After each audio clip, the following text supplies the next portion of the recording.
நம்ம சேனல் சார்பாக உங்கள் எல்லாருக்குமே அன்பான வணக்கம். நாளை ஆவணி மாத திருவோண விரதம், அது மட்டுமல்ல ஏகாதசியும் சேர்ந்து வந்திருக்கு. இந்த அற்புதமான நாள் செப்டம்பர் 14ஆம் தேதி சனிக்கிழமையோடு சேர்ந்து வருது. பெருமாளுக்கு ரொம்பவே உரித்தான இந்த திருவோண விரதமும் ஏகாதசி திதியும் சனிக்கிழமையோடு சேர்ந்து வருவது ரொம்பவே சிறப்பு. அந்த அற்புதமான நாளில் மதியம் 1 மணியிலிருந்து 2 மணிக்குள்ளாக குறிப்பிட்ட இந்த 1 மணி நேரத்தில் இந்த 2 பொருளையும் பெருமாளிடம் வைத்து வழிபாடு செய்தோனா எதிர்பாராத பெரிய தொகை உடனே கிடைக்கும், செல்வ செழிப்பு அதிகரிக்கும் அப்படிங்கிறத பற்றி இந்த பதிவில் நம்ம தெரிஞ்சுக்கலாம். வணக்கம். நம்ம சேனலுக்குள்ளே உங்கள் எல்லாரையும் வரவேற்கிறதுல எனக்கு ரொம்ப ரொம்ப சந்தோஷம். இறைவனோட ஆசிர்வாதம் எல்லாருக்கும் கிடைக்கட்டும். பக்தர்கள் வேண்டிய வரங்களை அற்புதமான அள்ளி அள்ளி தரும் விரதம் அப்படிங்கிறது தான் இந்த திருவோண விரதம் அப்படின்னு சொல்லப்பட்டிருக்கு.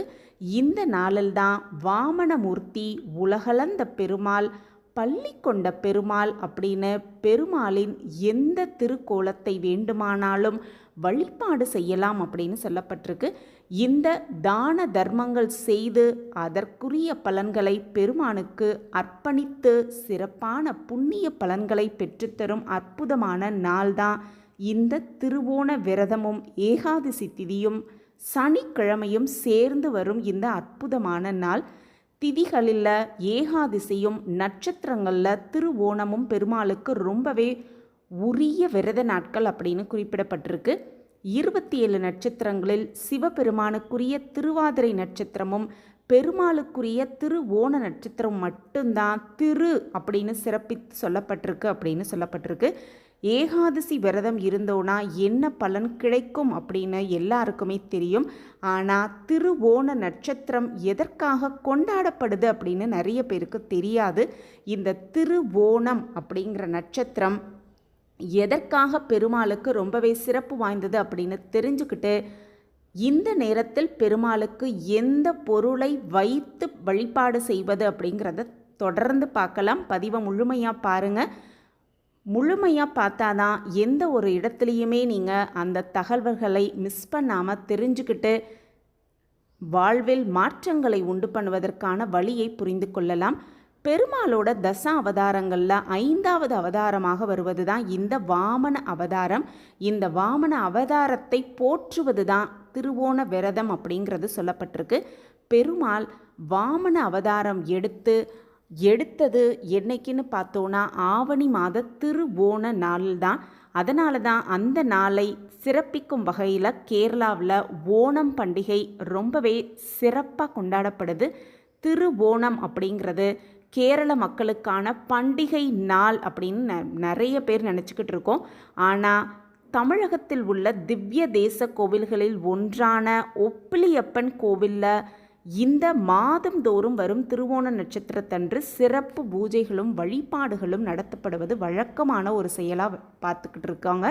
ஒப்பிலியப்பன் மகாலட்சுமி தாயாரின் அம்சமான பூமாதேவியை பெண் கேட்டதும் இந்த திருவோண நட்சத்திர நாளில் தான் அப்படிங்கிறதுனாலும் மார்க்கண்டேய மகரிஷியின் மகளாக அவதரித்த பூமாதேவியை மனம் முடித்ததும் இந்த திருவோண நட்சத்திர நாளில் தான் அப்படின்னு சொல்லப்பட்டிருக்கு. இவ்வளவு சிறப்பு மிகுந்த இந்த திருவோண நட்சத்திர நாளில் ஏகாதசி திதியும் சேர்ந்து வரும் அந்த அற்புதமான நாள் சனிக்கிழமையோடு சேர்ந்து வரும் மிக மிக அற்புதமான இந்த ஒரு நாளில் பகல் முழுவதுமே விரதம் இருப்பது ரொம்பவே சிறப்பு வாய்ந்தது.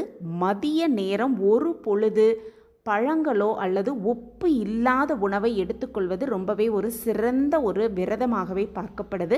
அப்படி காலையும் இரவும் உணவு உட்கொள்ளாமல் மதியம் ஒரு பொழுது மட்டுமே உணவு, அதுவும் உப்பில்லாத உணவை எடுத்துக்கொள்ளும் இந்த அற்புதமான நாளில் மதியம் 1 மணியிலிருந்து 2 மணிக்குள்ளாக வீட்டில் பெருமாளுக்கு முன்பாக நெய் தீபமேற்றி பெருமாளுக்கு ஏலக்காயும் அதோடு சேர்ந்து பட்டையையும் பொடி செய்தோ அல்லது முழு ஏலக்காய் முழு பட்டை இந்த 2 பொருட்களையும் கையில் வைத்துக்கொண்டு பெருமாளிடம் மனதார வேண்டிக் கொள்ளணும். இந்த 2 பொருளுக்குமே பணத்தை ஈர்த்து கொடுக்கும் ஒரு சக்தி இருக்குது அப்படிங்கிறது நமக்கு தெரியும். இந்த 2 பொருளும் ஒன்றாக சேரும் பொழுது பணம் அப்படிங்கிறது ஏதாவது ஒரு வகையில் நமக்கு கிடைப்பதற்கான வாய்ப்பு அந்த பெருமாள் கொடுப்பார் அப்படிங்கிற நம்பிக்கையோடு இந்த விஷயத்தை நம்ம செய்யணும். நம்பிக்கையோடு செய்யும் பொழுது எந்த ஒரு விஷயமும் பிரம்மாண்ட வெற்றியை கொடுக்கும் அப்படிங்கிறது 100% உண்மை.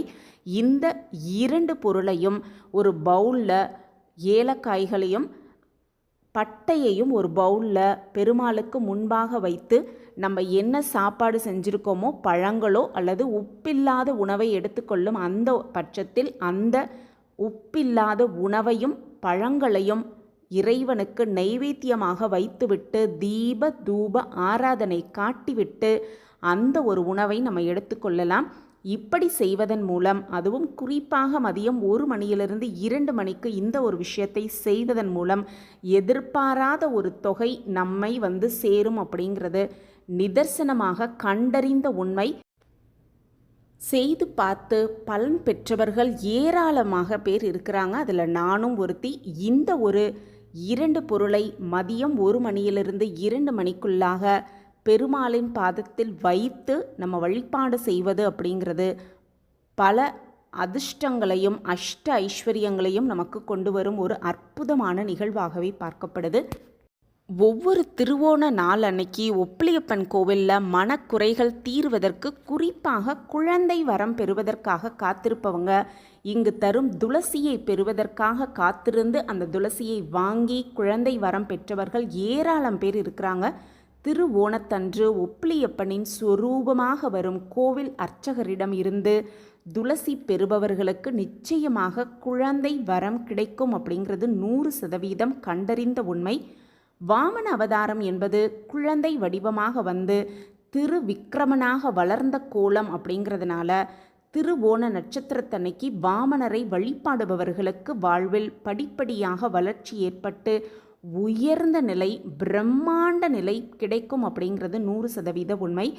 இந்த சகலவிதமான செல்வங்களையும் பெற வேண்டும் அப்படின்னு நினைக்கிறவங்க இந்த திருவோணத்தன்று விரதம் இருப்பது சிறப்பான ஒரு விஷயமா பார்க்கப்படுது. தொடர்ந்து திருவோண விரதம் இருப்பவர்களுக்கு 16 விதமான செல்வங்களும் கிடைக்கும் அப்படிங்கிறது 100% உண்மை. இந்த திருவோண விரதம் சர்வ ஏகாதசியும் சேர்ந்து வரும் சனிக்கிழமையோடு சேர்ந்து வரும் இந்த அற்புதமான நாளை தவறவிடாமல் விரதமிருந்து மதியம் 1 மணியிலிருந்து 2 மணிக்குள்ளாக இந்த ஒரு பொருளை வைத்து வழிபாடு செய்வது அப்படிங்கிறது சகல செல்வங்களையும் பெற்று நம் வாழ்வில் பிரம்மாண்ட வளர்ச்சியை கண்கூடாக காணலாம். இந்த வீட்டில் இந்த வழிபாடு மதியம் செய்த பிறகு மாலை சந்திர தரிசனம் செய்ய வேண்டும் அப்படின்னு சொல்லப்பட்டிருக்கு. இதனால் சந்திர பகவானின் ஆசி கிடைப்பதோடு மட்டுமல்லாமல் பெருமாளின் ஆசிர்வாதத்தையும் முழுமையாக பெற்றுக்கொள்ளலாம். இந்த பதிவு உங்களுக்கு பயனுள்ள பதிவாக இருக்கும் அப்படின்னு நான் நம்புகிறேன். நம்ம சேனலில் நீங்கள் ரொம்ப ஆதரவு கொடுத்துக்கிட்டு வரீங்க. எனக்கு ரொம்ப சந்தோஷம். உங்கள் ஆதரவு மென்மேலும் எங்களுக்கு கிடச்சிக்கிட்டே இருக்கும் அப்படிங்கிற நம்பிக்கையோடு மீண்டும் ஒரு புதிய பதிவில் பார்க்கலாம். இந்த பதிவு உங்களுக்கு பிடிச்சிருந்ததுன்னா லைக் பண்ணுங்கள், ஷேர் பண்ணுங்கள், அப்படியே ஒரு கமெண்ட்டையும் போட்டுருங்க. மீண்டும் ஒரு புதிய பதிவில் பார்க்கலாம். நன்றி, வணக்கம்.